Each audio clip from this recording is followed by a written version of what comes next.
আসসালামু আলাইকুম everyone, informative news চ্যানেলে আপনাকে স্বাগতম। গ্রুপ পর্বের প্রথম ম্যাচ থেকেই স্পেন খেলেছে চ্যাম্পিয়নের মতোই।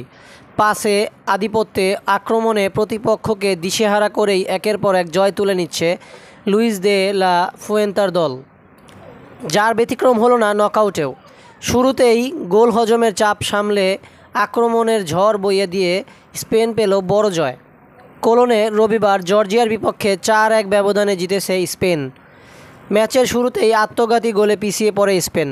রদ্রির গোলে প্রথমার্ধেই সমতা ফেরানোর পর দ্বিতীয়ার্ধে বাকি 3 গোল করেন ফাবিয়াস রুইস, নিকো উইলিয়ামস ও দানি ওলমো। ম্যাচে স্প্যানিশদের আধিপত্য ছিল একচেটিয়া। 75% সময় বল নিজেদের দখলে রেখে গোলের জন্য 13টি শট নেয় ইয়ামাল রদ্রিরা। এই আত্মঘাতী গোলটি ছাড়া পুরো ম্যাচে উল্লেখযোগ্য সম্ভাবনা জাগাতে পারেনি জর্জিয়া। গোলের জন্য তাদের 4 শটের একটিও ছিল না লক্ষ্যে। হেরে বিদায় নিলেও প্রথমবার ইউরো খেলতে এসেই শেষ 16তে আসরে তাদের পারফরমেন্স নিয়ে গর্ব করতেই পারে দলটি।